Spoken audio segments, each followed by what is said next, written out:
The human body at the absolute peak of athletic perfection is a masterpiece of biological engineering, a machine capable of generating immense power, defying gravity, and enduring levels of physical trauma that would break an ordinary person. For decades, the global sporting arena has served as the ultimate theater for these modern gladiators, men and women who seem entirely detached from the vulnerabilities of common humanity. When we watch an elite athlete sprint down a football pitch, drive a racing car at 200 miles per hour through blind corners, or soar above a basketball rim, we are looking at the absolute illusion of invincibility. We see the sculpted muscle, the hyper-efficient lung capacity, and the relentless competitive drive that categorizes agony as merely background noise. But beneath that flawless exterior, hidden deep within the complex microscopic architecture of the cardiovascular system, a terrifying paradox often exists. The very training that optimizes an athlete for world-class performance can mask the subtle quiet signals of a lethal anomaly, turning the heart into a ticking time bomb that counts down in perfect silence while the stadium cheers. This is the dark world of sports medicine, where the illusion of ultimate health collides with the reality of catastrophic internal failure, a realm where the strongest bodies on Earth are secretly harboring silent killers that wait for the exact moment of maximum exertion to strike. To understand how a body can look so flawless while standing on the precipice of total collapse, one must first look at the unique psychology and physiology of the elite competitor.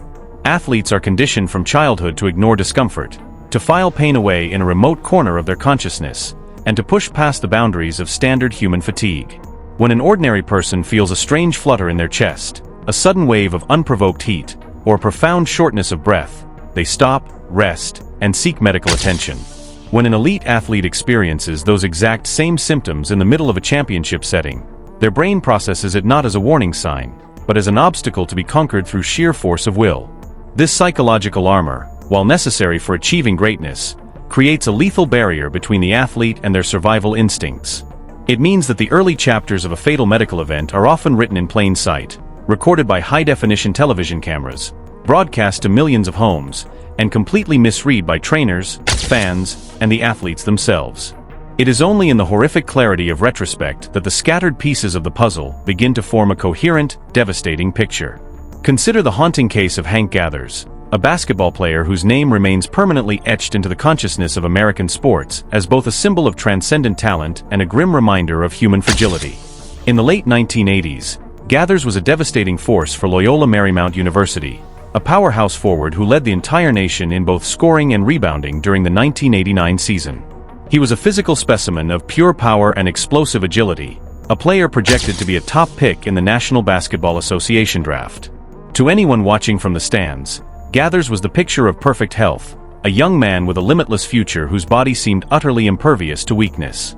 But in December of 1989, during a home game against UC Santa Barbara, the first silent signal announced itself with terrifying suddenness.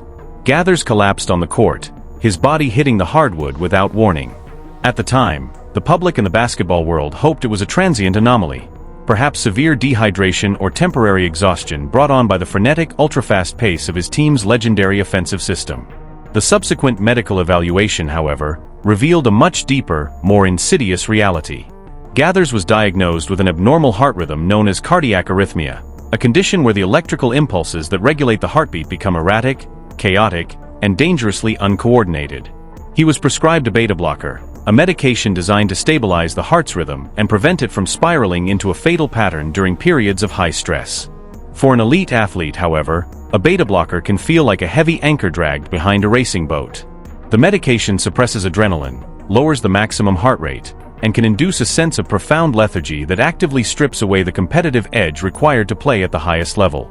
Gathers, driven by an overwhelming desire to secure his future in the professional ranks and lead his team to a national championship, reportedly felt that the medication was actively sabotaging his performance. In consultation with medical professionals, his dosage was altered, a decision that walked a razor-thin line between managing a lethal cardiac vulnerability and preserving the mechanical efficiency of a world-class athlete. The tragedy reached its terrible destination on March 4, 1990, during the West Coast Conference Tournament semifinal against Portland. Early in the game, Gathers caught an alley-oop pass and slammed home a thunderous signature dunk that brought the crowd to its feet. It was a moment of supreme athletic triumph, the ultimate manifestation of his physical dominance. Less than a minute later, while retreating down the court, the invisible killer struck with absolute finality. Gathers collapsed near mid-court, his body convulsing as his heart entered a state of chaotic ventricular fibrillation, a condition where the heart muscles merely quiver instead of pumping blood to the brain and vital organs. The footage of that moment remains one of the most chilling recordings in sports history, capturing the stark, instantaneous transition from a peak human performer to a dying young man on a polished wooden floor. Despite the immediate intervention of medical personnel and the frantic efforts to stabilize him, Gathers was pronounced dead at a nearby hospital shortly after. The post-mortem examination confirmed that he suffered from idiopathic hypertrophic cardiomyopathy, a disease characterized by an abnormal thickening of the heart muscle, a condition that can remain entirely asymptomatic until it triggers a fatal electrical storm during peak exertion. The catastrophic vulnerability of the athlete's heart is not confined to the basketball courts of America. It crosses every geographic boundary and manifests in every discipline where the human body is pushed to its absolute limits. On March 17, 2012, the global football community watched in collective horror during an FA Cup quarter-final match at White Hart Lane in London. Fabrice Muamba, a dynamic, fiercely fit 23-year-old midfielder for Bolton Wanderers, was competing against Tottenham Hotspur. Muamba was a testament to resilience, a young man who had fled the brutal conflict of the Democratic Republic of Congo as a child and carved out a successful career in the most demanding football league in the world. He was known for his incredible work rate, his tireless stamina, and a level of physical conditioning that allowed him to cover miles of ground in a single 90-minute match. There was absolutely nothing in his medical history or his outward appearance to suggest that his chest contained a fatal structural flaw. In the 41st minute of the match, with the ball nowhere near him, Muamba suddenly stumbled and fell face-first onto the grass. The reaction of the players around him was immediate and instinctive. They recognized instantly that this was not a typical football injury, not a torn ligament or a broken bone, but a sudden cessation of life. Muamba's heart had stopped beating entirely, entering a state of sudden cardiac arrest. What followed was a medical battle of unprecedented intensity, played out in front of tens of thousands of silent spectators in the stadium and millions watching live on television. For a staggering 78 minutes, Fabrice Muamba was clinically dead. His heart did not pump a single drop of blood on its own. Medical staff, including a consultant cardiologist who happened to be attending the match as a fan, rushed onto the pitch to administer cardiopulmonary resuscitation and apply a defibrillator. The story of Muamba is a rare, miraculous departure from the typical trajectory of sudden cardiac death in sports, as his body ultimately responded to a total of 15 electrical shocks, 12 in the ambulance and 3 on the pitch, finally restoring a normal rhythm after more than an hour of clinical demise. He survived, walked out of the hospital weeks later, and retired from professional football with a pacemaker implanted in his chest. Yet, the question that hung over his miraculous survival was the exact same question that followed the tragedy of Hank Gathers. How could a human being achieve such an elite level of physical performance, passing rigorous club medical exams and enduring brutal daily training regimens, while carrying a cardiovascular defect capable of switching off his life like a light bulb? The answer lies in the deeply complex relationship between intense, prolonged athletic training and the structural remodeling of the heart, a phenomenon known in sports medicine as the athlete's heart. When a person trains at an elite level for hours every day, the heart adapts to the massive demand for oxygenated blood by increasing its overall mass, thickening its walls, and expanding its chambers. In the vast majority of cases, this is a benign, highly beneficial adaptation that creates a super pump capable of extraordinary efficiency. However, this natural healthy thickening looks remarkably similar on an echocardiogram or an MRI to hypertrophic cardiomyopathy, the lethal genetic condition that claimed the life of Hank Gathers. For sports cardiologists, distinguishing between a highly trained, healthy athlete's heart and a heart harboring a silent killer is one of the most difficult, high-stakes challenges in modern medicine. The subtle abnormalities in the electrical pathways can be masked by the athlete's resting bradycardia, exceptionally low resting heart rate common among endurance competitors, meaning that routine screenings can easily miss a fatal flaw that only reveals itself when a heart rate approaches its absolute biological ceiling. This silent internal warfare is not unique to team sports. It is perhaps even more pronounced in a high-stress, high-consequence environment of professional motorsport, where drivers endure sustained, extreme cardiovascular loads while trapped inside a cockpit traveling at lethal velocities. For decades, the public viewed racing drivers as operators of machinery rather than elite athletes, a fundamental misunderstanding of the immense physical violence inflicted upon a driver's body during a race. A modern professional racing driver operates with a heart rate that frequently sustains between 160 and 180 beats per minute for over 2 hours continuously, a cardiovascular demand that equals or exceeds that of a marathon runner. Concurrently, their body is subjected to intense gravitational forces that pull the blood away from the brain, massive thermal stress inside a fireproof suit where cockpit temperatures can exceed 120 degrees, and the relentless release of adrenaline. In this environment, an underlying medical vulnerability is magnified exponentially. The history of motorsport is quietly punctuated by drivers who fought silent internal battles that they hid from their teams, their families, and the sanctioning bodies out of an overwhelming fear of losing their racing licenses. In a sport where your identity, your livelihood, and your sense of self are entirely bound to your ability to control a machine at the edge of disaster, admitting to chest pains, sudden dizzy spells, or chronic, unexplained exhaustion is seen as a form of professional suicide. Drivers become masters of compartmentalization, attributing severe physical warning signs to simple dehydration, muscle strain from the violent movement of the car, or the standard fatigue of a grueling travel schedule.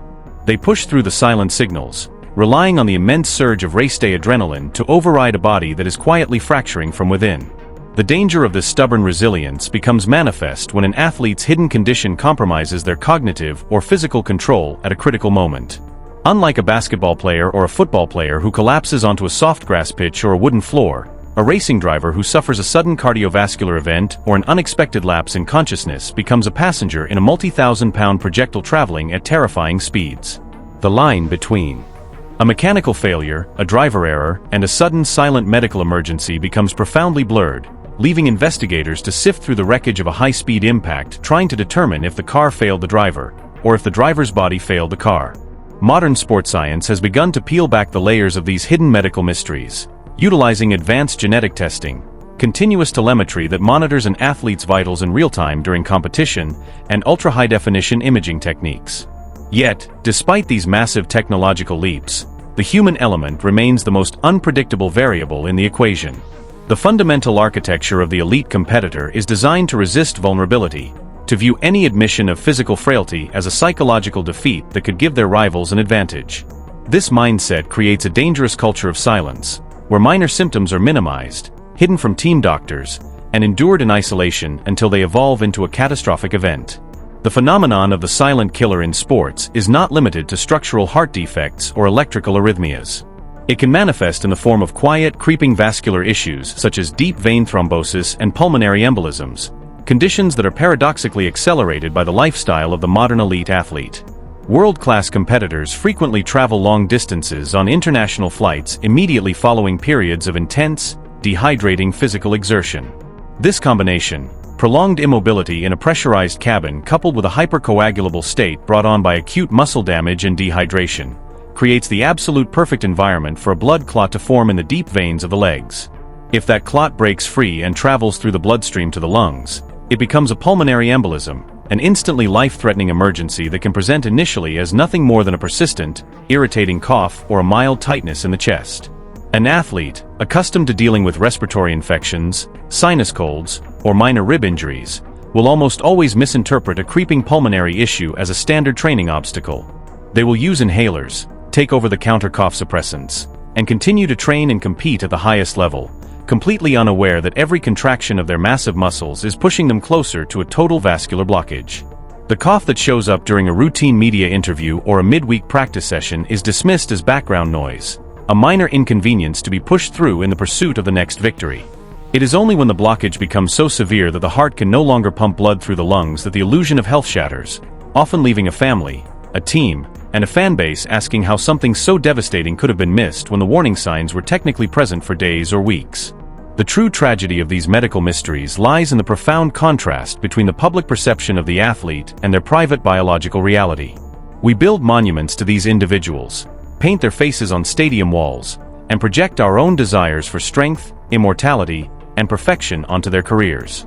We forget that beneath the uniform, the sponsorships, and the legendary statistics, they are ultimately composed of the exact same fragile flesh, blood, and vessels as the people watching from the stands.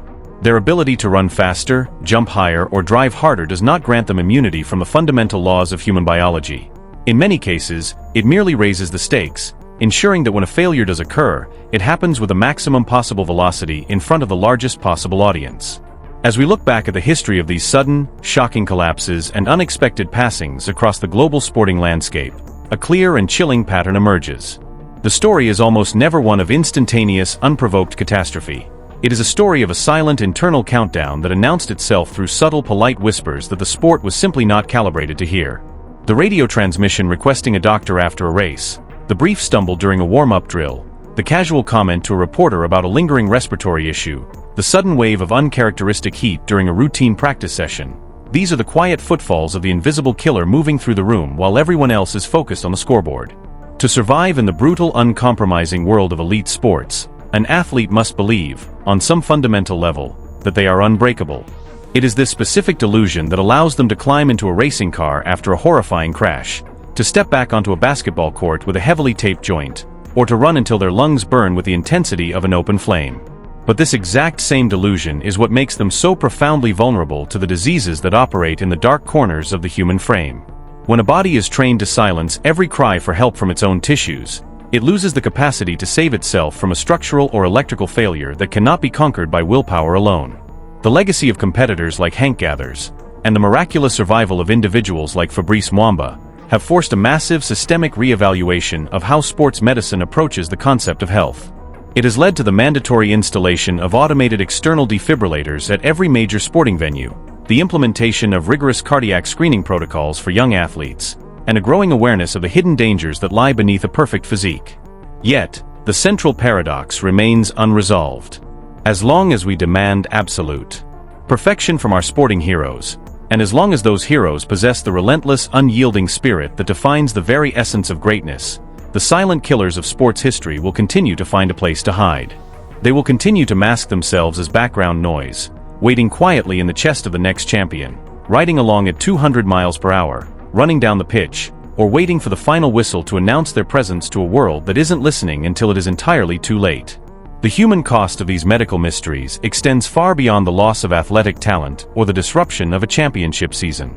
It leaves a permanent, haunting scar on the collective memory of the sporting community, a realization that the spectacles we watch for entertainment are populated by vulnerable human beings who are risking everything, often without even knowing the true extent of the danger they carry within. The next time we watch an elite athlete achieve something that seems completely superhuman, we must look past the illusion of absolute invincibility. We must remember that the most competitive men and women in every room they enter are ultimately bound to the complex, silent architecture of a body that can fight an internal battle completely hidden from view, a reality that reminds us that the line separating ultimate human triumph from sudden, quiet tragedy is the thinnest, most fragile line in existence.